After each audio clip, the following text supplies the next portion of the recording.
Assalamualaikum warahmatullahi wabarakatuh. Baginda Raja Harun ar-Rasyid kelihatan murung.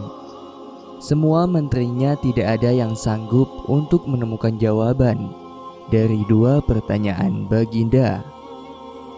Bahkan para penasihat kerajaan pun merasa tidak mampu untuk memberikan penjelasan yang memuaskan Baginda. Padahal Baginda sendiri ingin mengetahui jawaban yang sebenarnya.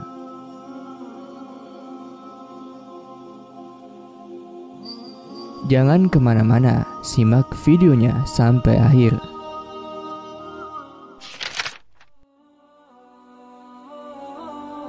Mungkin karena amat penasaran, para penasihat Baginda menyarankan agar Abu Nawas saja yang memecahkan dua teka-teki yang membingungkan itu.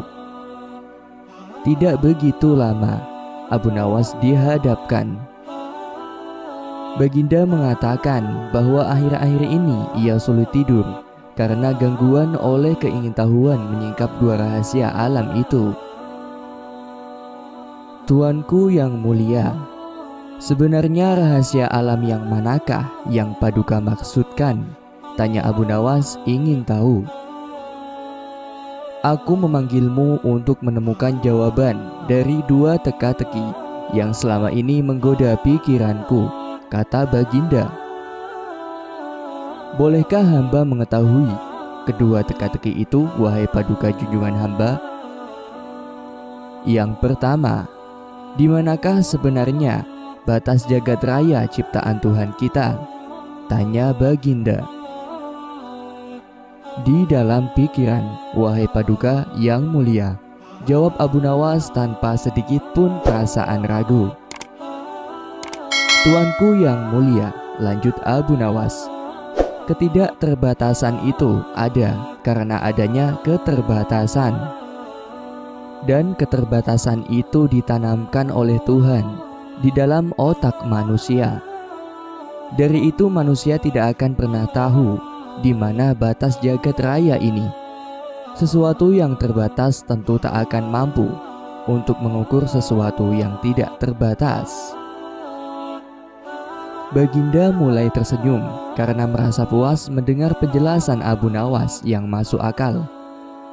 Kemudian Baginda melanjutkan teka-teki yang kedua. Wahai Abu Nawas, manakah yang lebih banyak jumlahnya? Bintang-bintang di langit ataukah ikan-ikan di laut? Ikan-ikan di laut, jawab Abu Nawas dengan tangkas. Bagaimana kau bisa langsung memutuskan begitu? Apakah engkau pernah menghitung jumlah mereka? Tanya Baginda dengan heran.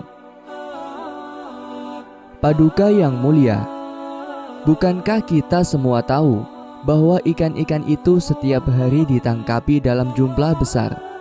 Walaupun ditangkap dalam jumlah besar, namun jumlah mereka tetap banyak, seolah-olah tidak pernah berkurang karena saking banyaknya. Sementara bintang-bintang itu tidak pernah rontok, jumlah mereka juga banyak, jawab Abu Nawas meyakinkan. Seketika itu, rasa penasaran yang selama ini menghantui Baginda sirna tak berbekas. Baginda Raja Harun ar-Rasyid memberi hadiah Abu Nawas dan istrinya uang yang cukup banyak. Tidak seperti biasa, hari itu Baginda tiba-tiba ingin menyamar menjadi rakyat biasa. Beliau ingin menyaksikan kehidupan di luar istana tanpa sepengetahuan siapapun agar lebih leluasa untuk bergerak. Baginda mulai keluar istana dengan pakaian yang amat sederhana, layaknya seperti rakyat jelata. Di sebuah perkampungan, beliau melihat beberapa orang berkumpul. Setelah Baginda mendekat, ternyata seorang ulama sedang menyampaikan kuliah tentang alam barzah. Tiba-tiba ada seorang yang datang dan bergabung di situ. Ia bertanya kepada ulama itu, "Kami menyaksikan orang kafir pada suatu waktu dan mengintip kuburnya. Tetapi kami tiada mendengar mereka berteriak dan tidak pula melihat penyiksaan-penyiksaan yang katanya sedang dialaminya.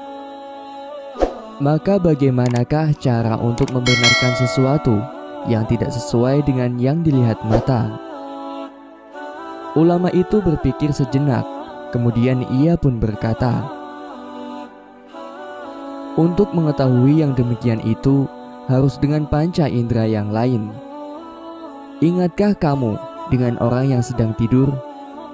Dia kadangkala bermimpi dalam tidurnya digigit ular, diganggu setan, dan lain sebagainya. Ia juga merasa sakit dan takut. Ketika itu bahkan memekik dan keringat bercucuran pada keningnya. Ia merasakan hal semacam itu seperti ketika tidak tidur. Sedangkan engkau yang duduk di dekatnya menyaksikan keadaannya seolah-olah tidak ada apa-apa. Padahal apa yang dilihat serta dialaminya adalah dikelilingi ular-ular.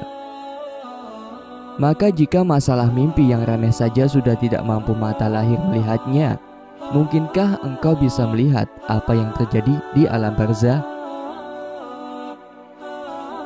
Baginda Raja terkesan dengan penjelasan ulama itu.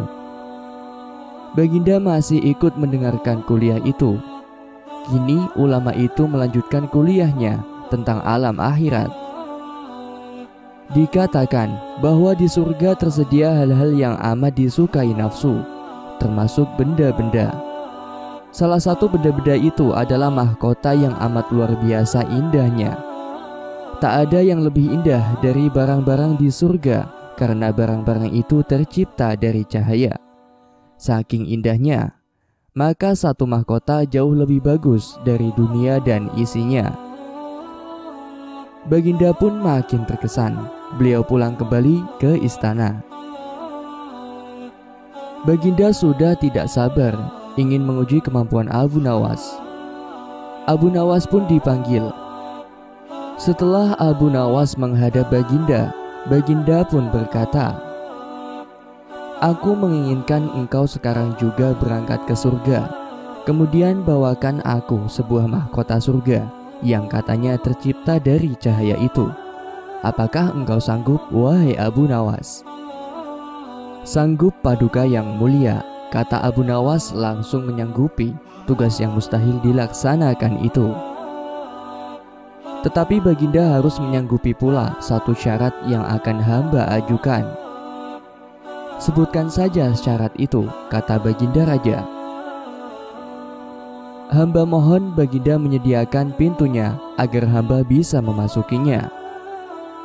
Pintu apakah itu, wahai Abu Nawas?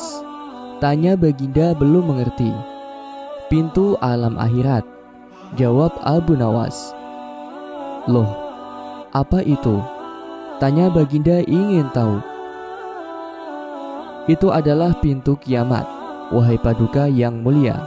Masing-masing alam mempunyai pintu. Pintu alam dunia adalah liang peranakan ibu. Pintu alam barzah adalah kematian. Dan pintu alam akhirat adalah kiamat. Surga berada di alam akhirat. Bila Baginda masih tetap menghendaki hamba mengambilkan sebuah mahkota di surga, maka dunia harus kiamat terlebih dahulu. Mendengar penjelasan Abu Nawas, Baginda Raja pun terdiam. Demikianlah kisah yang dapat saya sampaikan. Semoga bermanfaat dan bisa menginspirasi kita semua. Sampai jumpa lagi di cerita-cerita selanjutnya. Wassalamualaikum warahmatullahi wabarakatuh.